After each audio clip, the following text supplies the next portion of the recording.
Buenos días, hermanos. Dios les bendiga a todos en esta mañana, como decía Sergio, esplendorosa que Dios nos da, lindísima, que estamos disfrutando. Ese himno, Estoy bien con mi Dios, es precioso, ¿verdad? Que terminamos, dice aleluya. Aleluya es un acto de alabanza al Señor. Aleluya, estoy bien con mi Dios. Amén. Todos estamos bien con ese Dios que nos ha salvado por su gracia y misericordia. Vamos a orar y después vamos al pasaje que nos ocupa hoy en 2 Corintios 8. Oremos. Amado Señor y Padre Celestial, te damos muchísimas gracias, Señor, por un día más que nos das, pero te damos muchas gracias porque estamos aquí en tu casa, Señor, celebrando tu gloria, celebrando tu poder, celebrando que eres nuestro Dios todopoderoso que hasta aquí nos ha cuidado. Recibe, Señor, en este día, que es tu día, que tú apartaste para que nosotros reposáramos en ti, Señor, que en este día tú seas glorificado. Que recordemos, Señor, en este tiempo todas tus maravillas, todo lo que significas para nosotros, todo lo que has hecho y seguirás haciendo en nuestras vidas. Por eso, Señor, te alabamos, te bendecimos. Ahora te pedimos, Señor, que nos hables a través de tu palabra. Como decía Samuel, habla, Señor, que tu siervo escucha. Que así, Señor, estemos atentos en esta mañana a tu palabra. En el nombre de Jesús te damos gracias. Amén y amén. Vamos a continuar entonces con la predicación de 2 Corintios capítulo 8.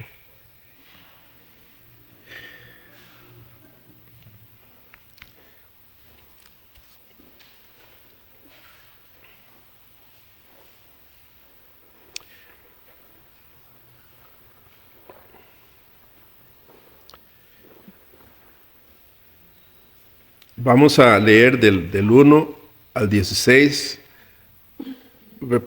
para que recordemos el contexto en el que Pablo está hablando, ¿verdad? Y para que recordemos el contexto del sermón.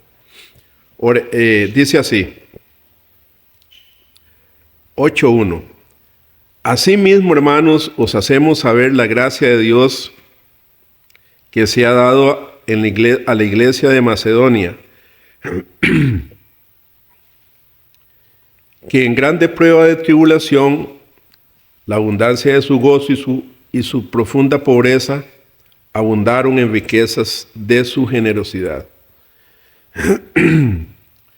Pues doy testimonio de que con agrado han dado conforme a sus fuerzas y aún más allá de sus fuerzas, pidiéndonos con muchos ruegos que les concediésemos el privilegio de participar en este servicio para los santos. Y no como lo esperábamos, sino que asimismo se dieron primeramente al Señor y luego a nosotros por la voluntad de Dios, de manera que exhortamos a Tito para que tal como comenzó antes, asimismo acabe también entre nosotros esta obra de gracia. Por tanto, como en todo abundáis en fe, en palabra, en ciencia, en toda solicitud, y en vuestro amor para con nosotros, abundad también en esta gracia. No hablo como quien manda, sino para poner a prueba por medio de la diligencia de otros, también la sinceridad del amor vuestro. Porque ya conocéis la gracia de nuestro Señor Jesucristo, que por amor a vosotros se hizo pobre, siendo rico, para que vosotros con su pobreza fueseis enriquecidos. Y en esto doy mi consejo, porque esto os conviene a vosotros, que comenzasteis antes no solo a hacerlo, sino también a quererlo desde el año pasado. Ahora pues llevad también a cabo el hacerlo, para que, como estuvisteis prontos a querer, así también lo estéis en cumplir conforme a lo que tengáis. Porque si primero hay la voluntad dispuesta, será acepta según lo que uno tiene, no según lo que no tiene. Porque no digo esto para que haya para otros... Gracias, Manu. Gracias.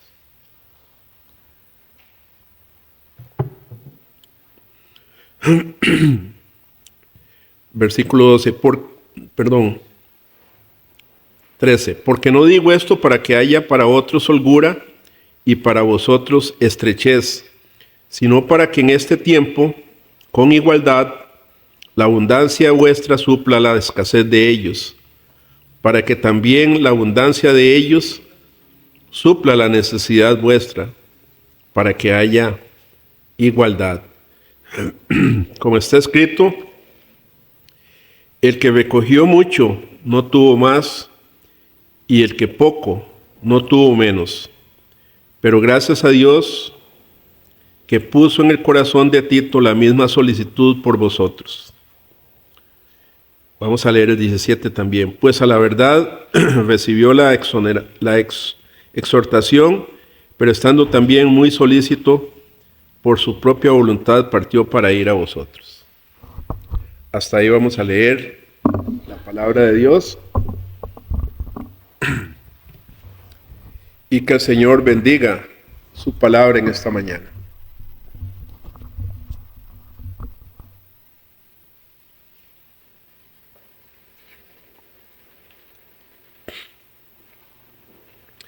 Como dije la vez pasada, el tema general de del capítulo 8 al capítulo 9 es la colecta para los creyentes pobres en la iglesia de Jerusalén.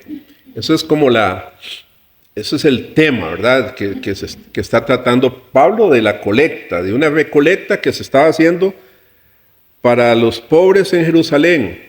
Recuerden que Jerusalén, de ahí había salido el evangelio para todo el mundo. Ahí empezó el evangelio, ahí empezó todo, ¿verdad?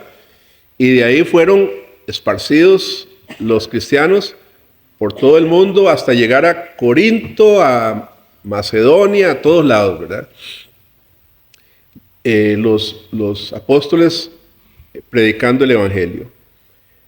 A causa de eso, en Jerusalén hubo persecución también.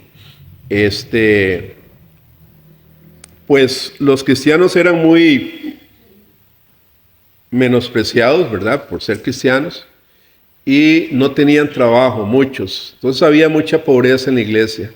Entonces Pablo se da la tarea de hacer una recolecta en las iglesias que había sembrado para mandárselas a la iglesia en Jerusalén. Eso es más o menos el contexto. Y vimos la semana pasada los versículos 1 al 6 o 7 con el tema el ejemplo de dar cristiano, y vimos el ejemplo de las iglesias pobres en Macedonia, porque ahí lo dice, ¿verdad? Que las iglesias de su profunda pobreza ellos recogieron para enviar a la iglesia madre en Jerusalén. Ellas eran pobres, pero muy, muy ricas en su actitud hacia sus hermanos en Jerusalén, ¿verdad? Pobres económicamente, pero tenían un gran deseo de ayudar a los pobres en Jerusalén. La carta estaba dirigida a la iglesia en Corinto. Corinto era una iglesia próspera, una iglesia que tenía muchos recursos, pero también muchos problemas internos, ¿verdad? En la iglesia había de todo, ¿verdad? Había pleitos entre los hermanos, había disensiones, había mucho problema interno en la iglesia. En el versículo 7 el apóstol los había elogiado, les había piropeado a la iglesia en Corintio porque sobresalían en fe. Era una iglesia, sí, tenían fe, sobresalían en evangelismo, en conocimiento, en dedicación y disposición en servir, también por su amor hacia Pablo y a los demás apóstoles. O sea, tenían un montón de cualidades esa iglesia, pero también tenían muchos problemas.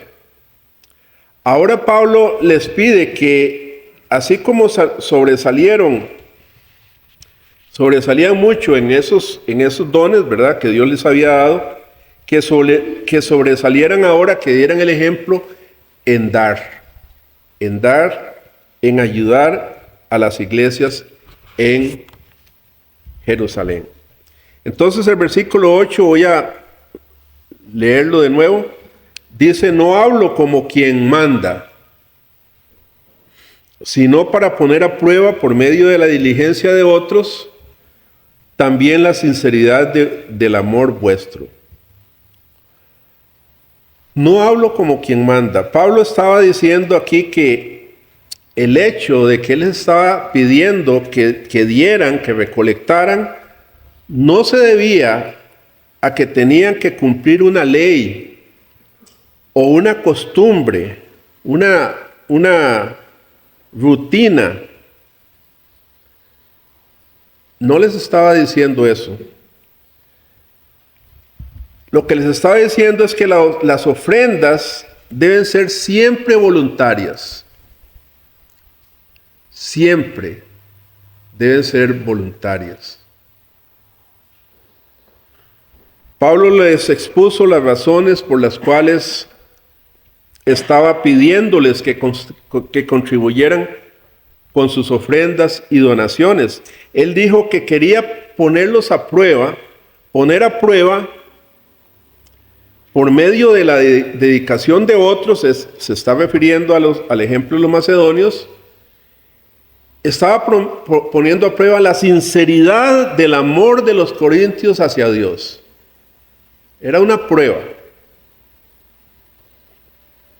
Y sigue siendo cierto también hoy en día, hermanos, que la prueba del amor de un creyente a su Señor es su motivación y actitud al dar, al ofrendar para la obra del Señor. El apóstol está exhortando a los corintios a probar su amor genuino. Si era cierto que tenían amor hacia Dios a través de dar con generosidad, así como los otros macedonios habían demostrado su amor para los cristianos que sufrían por la pobreza. Entonces, todos sabemos que el área es el área de las finanzas, el área de la plata, de la billetera, del bolsillo. Es un área siempre sensible en la vida cristiana. Es un área sensible. Porque confronta nuestros sentimientos y actitudes hacia Dios con nuestros sentimientos hacia nuestros bienes materiales, ¿verdad? Nos confronta. Ok, yo digo que amo a Dios. Dios es lo primero para mí, pero también está la parte mía económica, la parte del bolsillo, ¿verdad? Siempre recuerdo el ejemplo de una pareja de misioneros que estuvieron aquí muchos años, la familia Roy, ¿verdad? Con dos O. Ellos estuvieron sirviendo como misioneros en la Patagonia, en Argentina, por mucho tiempo, muchos años. De hecho, ellos tenían un acento argentino, ¿verdad? Cuando hablaban el español, che, decía. Porque estuvieron muchos años ahí. Luego regresaron, ¿verdad? Y decidieron quedarse en Costa Rica enseñando en seminario, ¿cómo se llamaba? Seminario bíblico. Y estuvieron aquí en la iglesia con nosotros muchos años, ya como una pareja mayor en ese tiempo. Todavía están vivos, ellos, lastimosamente yo perdí el contacto, no me puedo comunicar, perdimos el teléfono, pero ellos ya deben de estar mayores, pueden ser personas ya de 90, más de 90 años, ¿verdad? Creo que mamá a él le llevaba un par de años, nada más, ¿verdad? Entonces puede tener unos 97 años, don Cid, pero ahí están ellos. Un hombre muy, muy brillante, ¿verdad? Muy lleno de sabiduría, no solo de la escritura y todo el contexto latinoamericano, sino también un hombre muy sabio en el Señor. Y siempre recuerdo cómo ellos, cuando ellos se iban a sus giras por 3 o 6 meses a los Estados Unidos, ellos siempre dejaban los sobrecitos de sus ofrendas para la iglesia, ¿verdad? Dejaban, no sé, si eran 6 meses, dejaban 6 sobrecitos con sus ofrendas. Eso nunca lo he visto yo, ¿verdad? Normalmente uno se va y, hey, ¿verdad? Pero ellos dejaban sus ofrendas. Pero no solo eso, sino que también ellos hacían una lista de alimentos a repartir. Alguien le quedaba cuidando la casa, ¿verdad? Muchas veces creo que los Vindas, Edgar y Odi, les cuidaron la casa cuando ellos se iban 6 meses. Y ellos dejaban una lista de alimentos a repartir a los pobres que llegaban a su casa a pedirles ayuda. Siempre habían pobres, ¿verdad? Que llegaban a su casa.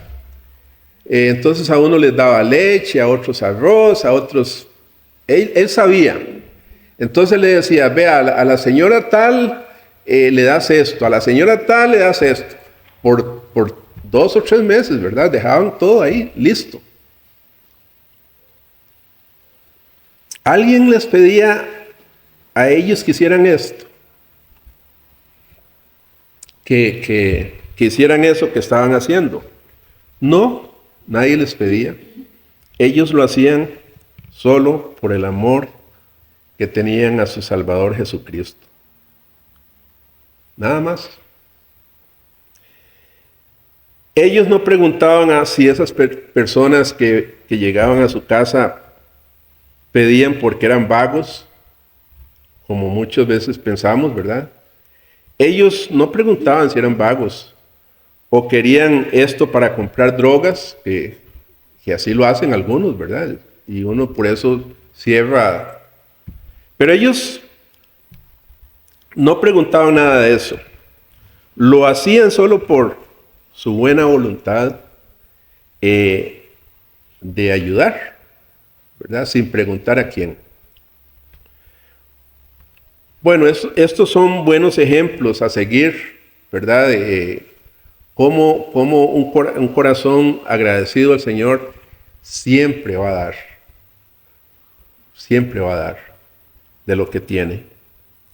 Versículo 9 dice, porque ya conocéis la gracia de nuestro Señor Jesucristo, que por amor a vosotros se hizo pobre siendo rico, para que vosotros con su pobreza fueseis enriquecidos. Un buen versículo, ¿verdad? El apóstol está dirigiendo ahora la atención de los corintios no al ejemplo de los macedonios, que eran un buen ejemplo, sino a Cristo Jesús, Él ahora les dice, vean, ya ustedes conocen la gracia de nuestro Señor Jesucristo, que por amor a ustedes se hizo pobre siendo rico, para que vosotros con su pobreza fueseis enriquecidos. Dirige la atención a la obra de Cristo por ellos. Ellos habían experimentado, los corintios habían personalmente y habían llegado a conocer la gracia de Jesucristo que les había dado. Y por eso Pablo está apelando a ese conocimiento. Ustedes ya conocen, dice, lo que hizo Jesús. Ellos pertenecían a Cristo. Ellos habían recibido de Él muchas bendiciones espirituales y materiales. Porque como dice el libro de Lamentaciones en el capítulo 3, las bendiciones del Señor son nuevas. ¿Cuándo? Cada mañana. Hermanos, es que es solamente de abrir nuestros ojos. Ahora, otra vez Sergio decía el hermoso día en Los Ángeles, California o esos lados. Imagínense cómo amanecen la gente ahí, ¿verdad? Con ese incendio atroz que nadie lo para. Nosotros disfrutamos de un día hermosísimo para vivir. Pero eso no es nada ante el regalo de nuestra salvación, ¿verdad? Y así como los corintios recibieron la gracia de Dios, así debían mostrar gracia hacia los demás creyentes. En este caso, la iglesia en Jerusalén. Ellos debían ser un canal, hermanos, por el cual, a través la gracia de Dios llegaría a otros cristianos, a otros creyentes. Entonces, hermanos, si usted quiere tener una motivación, ¿verdad? Una motivación, o si queremos tener una motivación para dar, para contribuir en la obra del Señor, de ahí tenemos el modelo que es el Señor Jesucristo mismo. Él se dio a nosotros. Él era rico, dice la Escritura. Imagínense, riquezas de todo tipo, ¿verdad? Él era rico y se hizo pobre. Se hizo pobre por usted y por mí, ¿verdad? Él descendió aquí a esta tierra y asumió un lugar de pobreza. Imaginémonos un poco lo que él debía sentir al estar viviendo en su gloria, en el cielo, y venir aquí a esta tierra, nacer en un lugar como Belén, y vivir en Nazaret, morir en una cruz, fuera de los muros de la ciudad, y luego ser sepultado en la oscuridad de esa tumba. El Dios, creador del cielo y de la tierra, se bajó, se hizo pobre por amor a usted, mi hermano, y por amor a mí. Oh, hermanos, yo creo que nosotros debemos meditar en esto, el motivo por el que Jesús aceptó esta vida sencilla de pobreza y que fue por amor a nosotros, pecadores que no merecíamos, ni mereceremos nunca esa gracia, ese amor. Y esta fue su ofrenda hacia nosotros, Él mismo. El mismo Jesús fue la ofrenda para nosotros. Entonces, no sé, cuando nosotros recolectamos las ofrendas, piensen en la obra de Cristo y dele gracias a Dios y dé con alegría, ¿verdad? Dé con alegría siempre. Gracias, Señor. Lo poquito o lo mucho que damos, délo agradecido por el amor de Jesús hacia nosotros. Enseña Jesús aquí que si soportamos pobreza, si somos pobres, seremos bendecidos y que si tenemos riqueza somos maldecidos. No está enseñando eso, hermanos. Por un lado podemos contestar que sí. Si nosotros ponemos nuestro corazón en las riquezas y comodidades terrenales, comodidades de este mundo, esos deseos nos traerán solo ruina y destrucción, porque ahí es donde está nuestro corazón. Ahí es donde está nuestro corazón, ¿verdad? Estará nuestro corazón. En 1 de Tito 6:9 leemos este versículo tremendo. Dice así, hermanos: porque los que quieren enriquecerse caen en tentación y lazo, y en muchas codicias necias y dañosas que hunden a los hombres en destrucción y perdición. Repito, porque los que quieren enriquecerse caen en tentación y lazo, y en muchas codicias necias. Y no es en esas riquezas lo que anda el corazón del hombre constantemente. Tener, comprar, tener lujos, tener cosas materiales.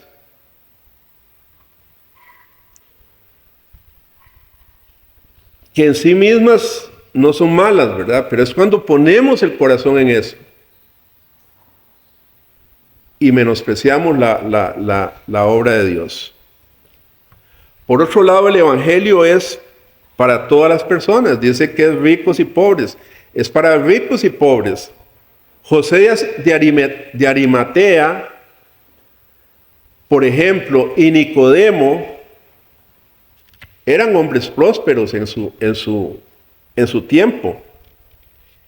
Ellos estaban entre los seguidores de Jesús, ¿verdad? Jesús los salvó.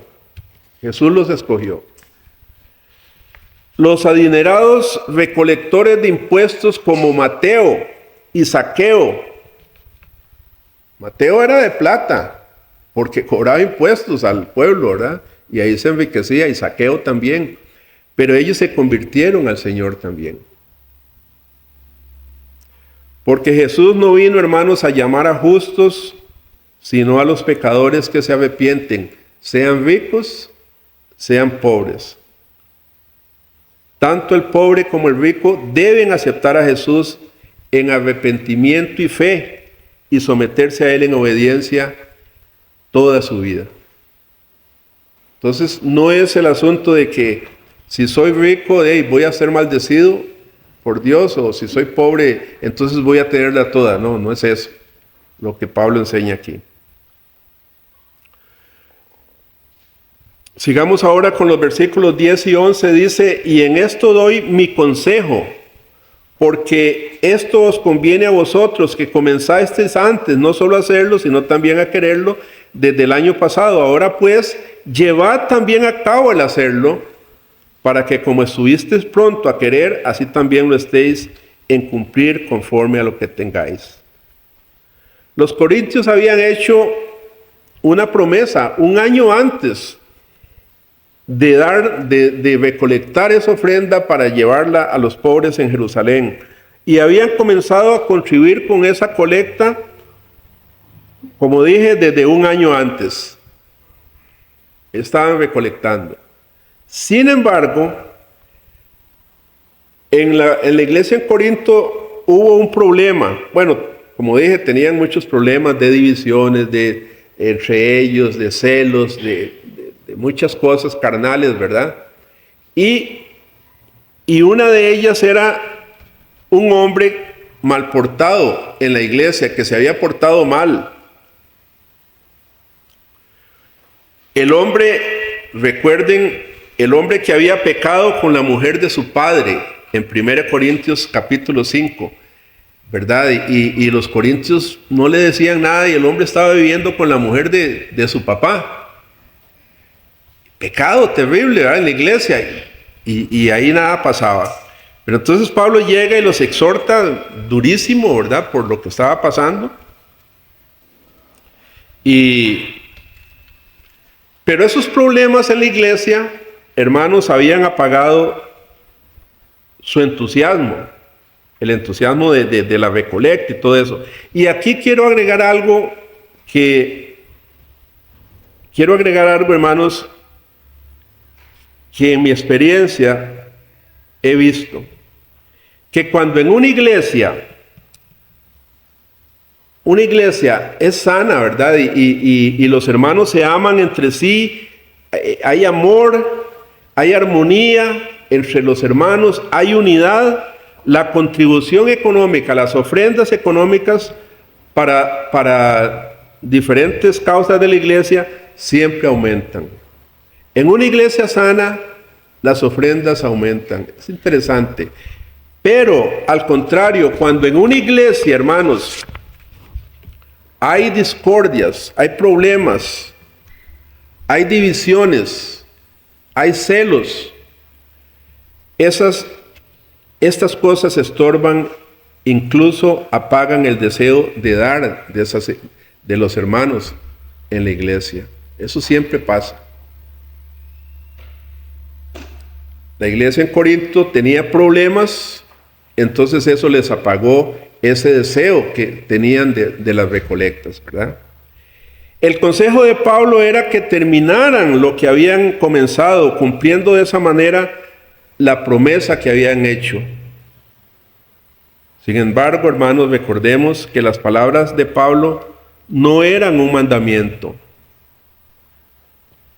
Él no lo estaba como autoritariamente estuviera diciendo, ustedes deben de dar, tienen que dar. No, las palabras de Pablo no eran un mandamiento. No se nos ha ordenado que hagamos promesas a ningún cristiano. Este versículo simplemente nos dice que si hemos hecho una promesa, si usted se ha comprometido en algo, especialmente con el Señor, debemos llevarlo a cabo, ¿verdad? No debemos hacer promesas a Dios y dejarlas ahí, ¿verdad? Normalmente cuando estamos comenzando este año apenas, y nosotros tenemos propósitos. Y por ejemplo, alguien dice, yo voy a leer la Biblia en un año y la deja a un medio palo. ¿Ah? No debe ser eso, así. Usted, si se comprometió con el Señor a leer la Biblia, debe cumplir esa promesa. Y después de todo, así lo hacemos en la vida, diaria. Si somos responsables, usted se comprometa cuando usted se compromete con algo, siempre intenta cumplir sus compromisos adquiridos, ¿verdad? Es igual en la vida espiritual. Versículo 12, porque si primero hay la voluntad dispuesta, será acepta según lo que uno tiene, no según lo que no tiene. Esto es importante, este es un texto importante. Cada uno debiera dar según lo que tenga, o debe dar según lo que tenga. Cada uno debe dar según sus posibilidades. Y al hacerlo, debe darlo con muy buena voluntad. Bueno, mi Señor, esto es lo que tengo, ¿verdad? Y esto te lo doy con muy buena voluntad. Dios no espera que alguien contribuya más allá de sus recursos. No espera eso. Esto es la misma idea que Pablo había dicho en 1 Corintios 16:12 cuando dijo, cada primer día de la semana, cada uno de vosotros aparte y guarde según como haya prosperado. ¿verdad? Esa es la norma. Siguiendo esta norma, el modelo que nos dejaron los creyentes de Macedonia y la ofrenda en el templo por aquella viudita pobre, ¿recuerdan? En el sentido numérico sería fácil de igualar para nosotros, pero desde el punto de vista de entrega y dedicación, por supuesto, tanto los de Macedonia como la viuda son ejemplos muy difíciles de superar, ¿verdad? Porque ellos, los macedonios, la viudita, dieron más allá de eso, de lo que tenían, ¿verdad? Pero son casos, Dios no pide eso. Versículo 13 dice, porque no digo esto para que haya para otros holgura y para vosotros estrechez. O sea, para que haya mucho para unos y para otros poco. No digo esto, dice Pablo. Pablo está diciendo que no debieran colocarse una carga pesada sobre nadie, mientras que al mismo tiempo otros disfrutan de una situación desahogada. Y esto nos recuerda a muchos pastores hoy en día que logran comprarse hasta un avión privado, ¿verdad? De las ofrendas que recogen en sus iglesias. Y tal vez en esa iglesia gente pobre. Una vez, yo creo que lo he contado otras veces, llegó aquí un diácono de la iglesia de Vida Abundante, una iglesia con muchos recursos, ¿verdad? Y llegó a pedirnos aquí que le ayudáramos. Estaban pasando una mala situación y que les ayudáramos. Y obviamente nosotros les ayudamos, pero yo le pregunté a él, varón, ¿usted es diácono en esa iglesia? Sí, me dice, pero esa iglesia tiene dinero. Y el varón lo que me contestó es que en esas iglesias, si usted dice que está jodido, que está pobre, de ahí usted está en pecado, ¿verdad? Usted está en pecado. Entonces él no decía que le ayudaran porque de ahí esa era la norma, la tónica, ¿verdad? Usted está en pecados, está pobre, es que usted está pecando. Arrepiéntase, le dicen, ¿verdad? Entonces, Pablo no está diciendo aquí que unos que den para que unos estén muy bien y los demás estén pobres. Y aquí establece Pablo un principio de igualdad para el intercambio material entre las iglesias, ¿verdad?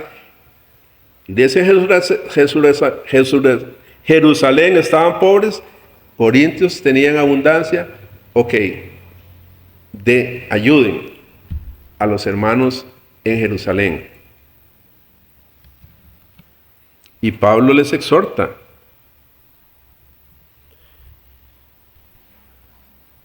Hermanos, este pasaje y el que sigue nos enseñan una regla fundamental para abolir la pobreza. La regla se aplicó en las iglesias de Jerusalén durante el tiempo que siguió a Pentecostés. En Hechos 2, 44, 45, dice así: todos los que habían creído estaban juntos y tenían en común todas las cosas, y vendían sus propiedades y sus bienes, y lo repartían a todos según la necesidad de cada uno.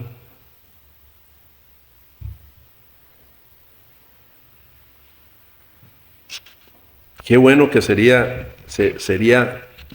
practicar esto, ¿verdad?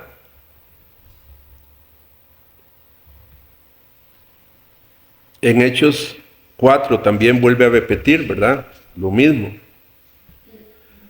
Entonces Pablo aquí trata de aplicar esta misma regla en la Iglesia Universal, pidiendo a los cristianos en el extranjero, en este caso Corintios, que ayudaran a los cristianos judíos.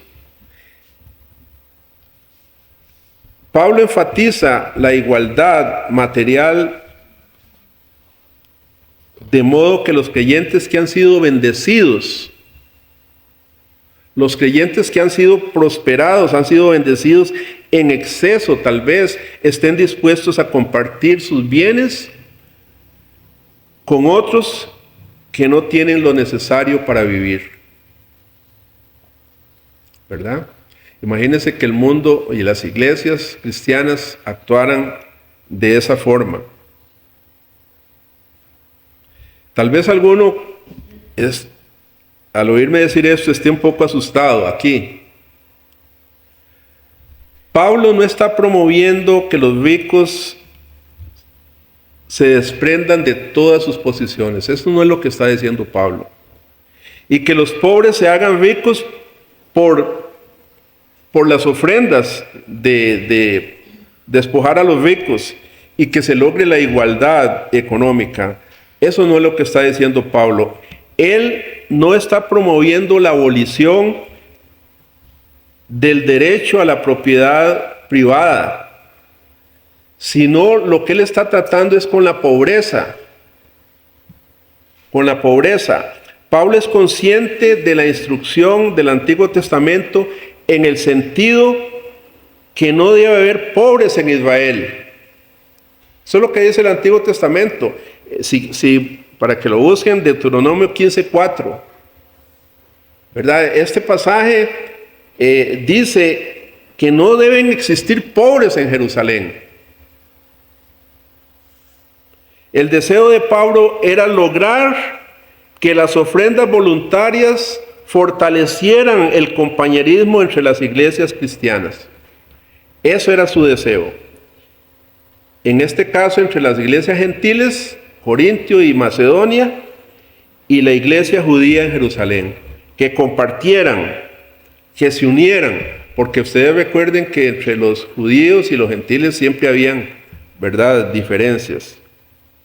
Creo que no lo logró Pablo, pero eso era su intento, su idea. Hermanos, Dios se alegra cuando los cristianos demuestran amor a su prójimo, aliviando sus aflicciones económicas, dando.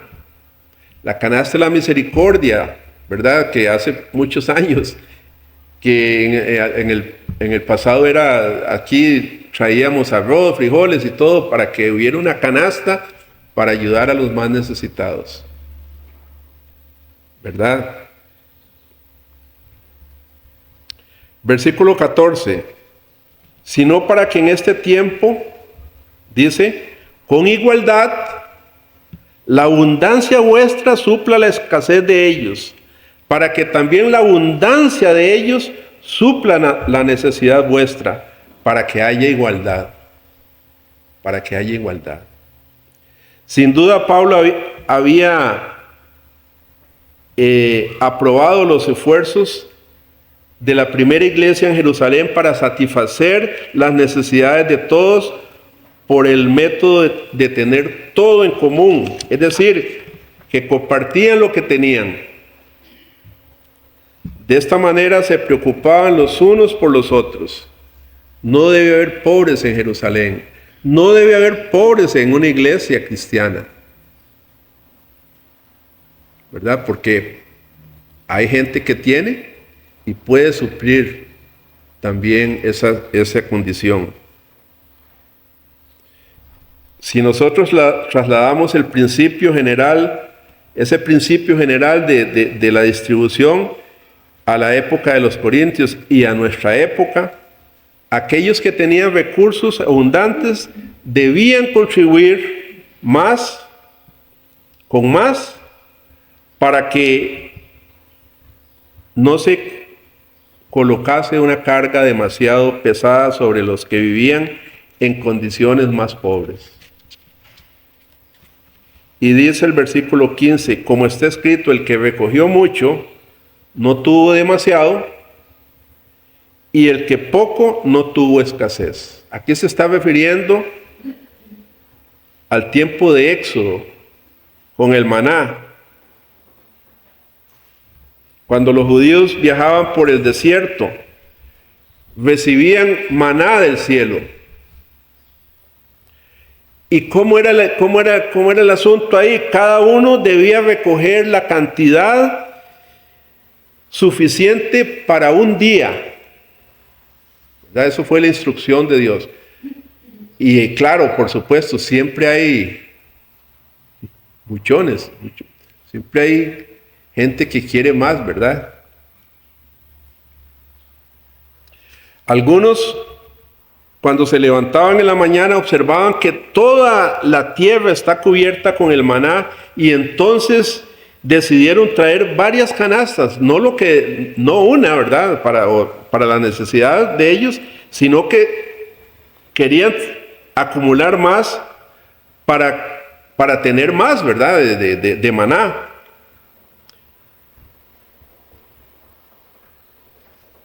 Podían hacerlo así, ¿sí?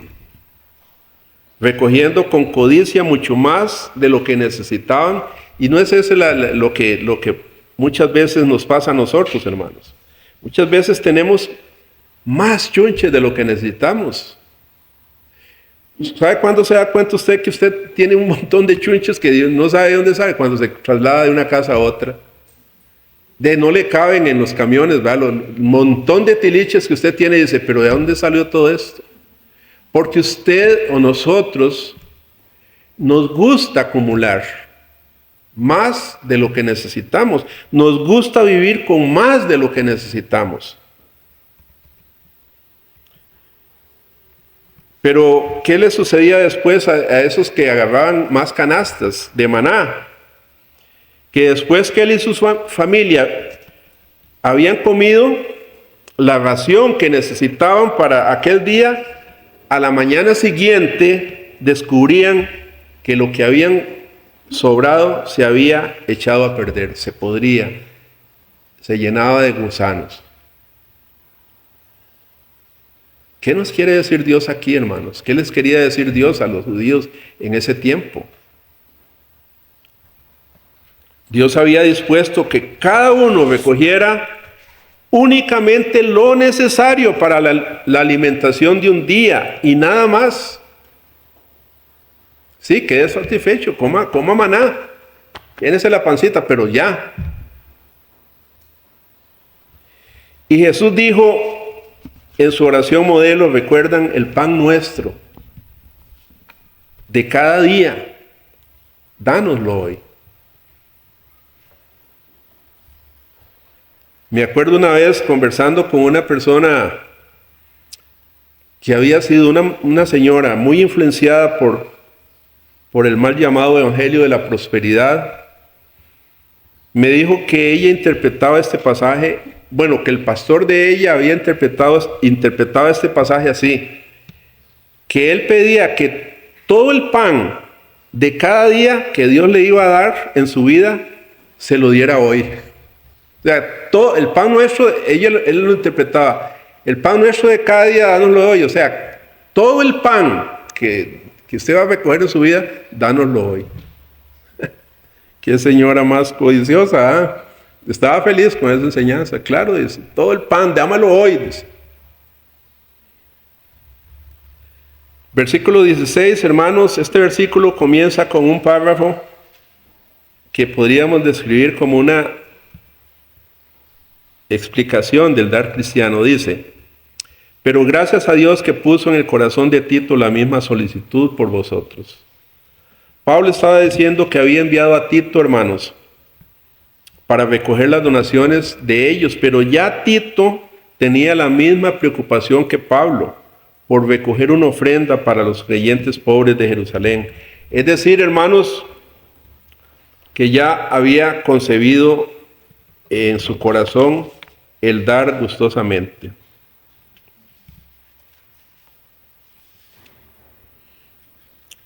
El dar gustosamente.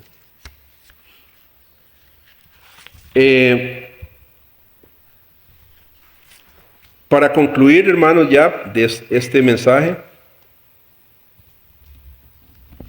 el dar generosamente y con alegría, como vimos en el sermón anterior, es una obra de la gracia de Dios. Es que Dios lo hace todo, hermanos, y Dios pone en nosotros el querer como el hacer por su buena voluntad.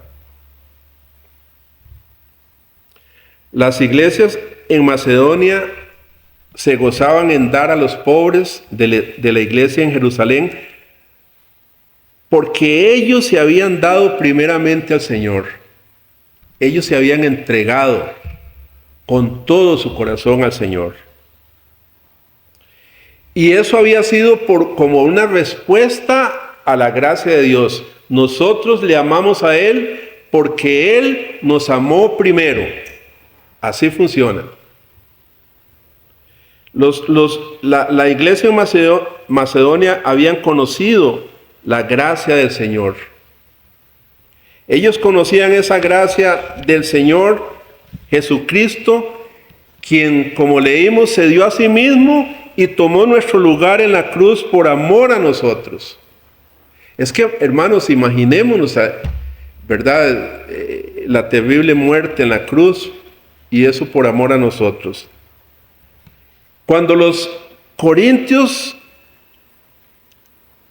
entendieron ese mensaje maravilloso, que es ni más ni menos el Evangelio, lo que tenemos que predicar nosotros, entonces su respuesta natural fue dar con alegría y generosidad,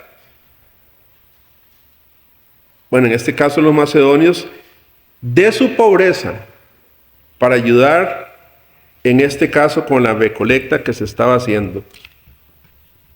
Yo quiero dar, le decían a Pablo, por favor, no nos dejen, nosotros queremos dar, ¿verdad? Y un montón de gente pobre, pero ricos en el conocimiento de Dios. Entonces su respuesta natural fue esa, ¿verdad? Cuando usted va a dar su ofrenda en esta iglesia del Señor, hermano y hermana, piense, medite en esa gracia que usted ha recibido de parte de Jesús gratuitamente, cuando el Señor Jesús se dio todo por usted.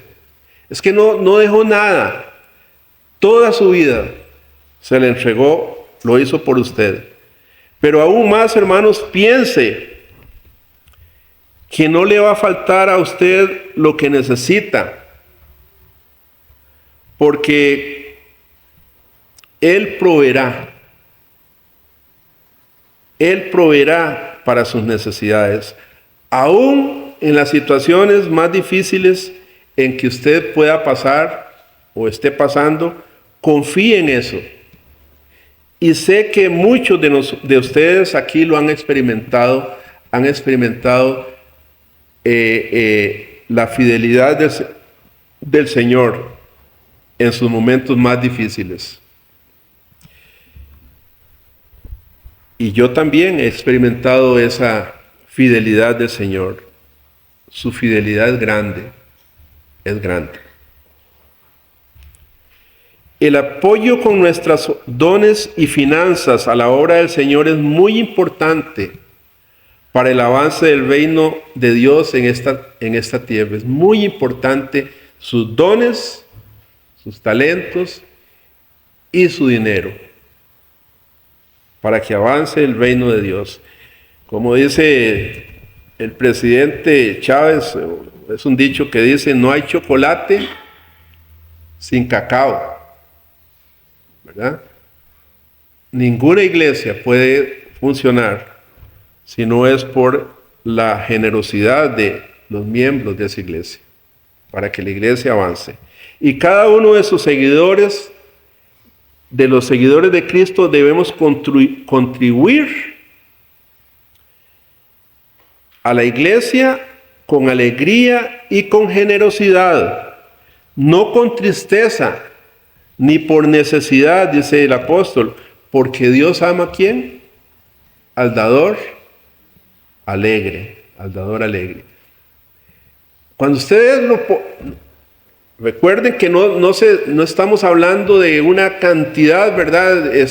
Usted da conforme a lo que haya prosperado. Y cuando usted da su ofrendita, dígale al Señor, gracias Dios, porque puedo dar a tu iglesia, a tu obra, un poquito de lo que usted nos ha dado. Entonces termino con la pregunta, hermanos, que les hice la semana pasada, al empezar este nuevo año. ¿Cuál será su actitud al dar su ofrenda, su diezmo a la iglesia? ¿Con qué actitud la debe dar usted?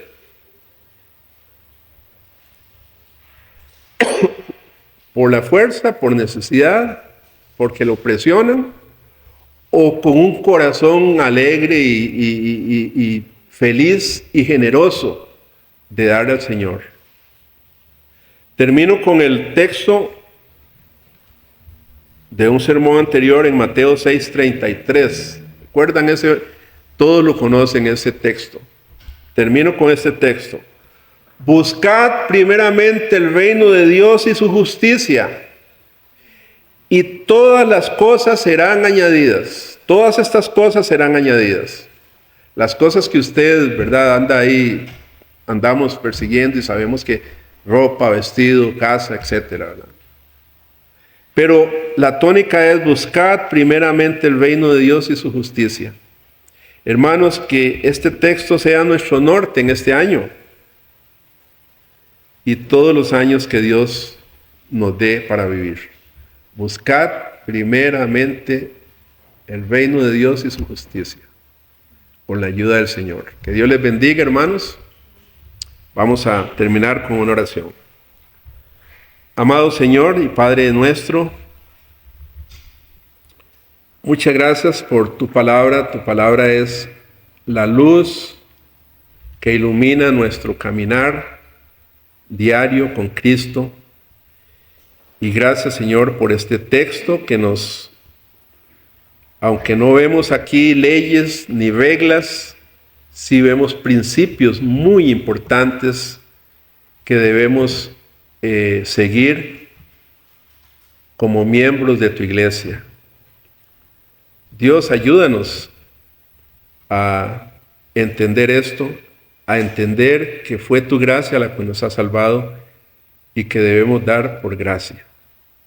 No solo la parte económica, también todo, Señor, todo. Compartir el Evangelio, estas buenas nuevas con otras personas, debemos darlas a otras personas por tu gracia.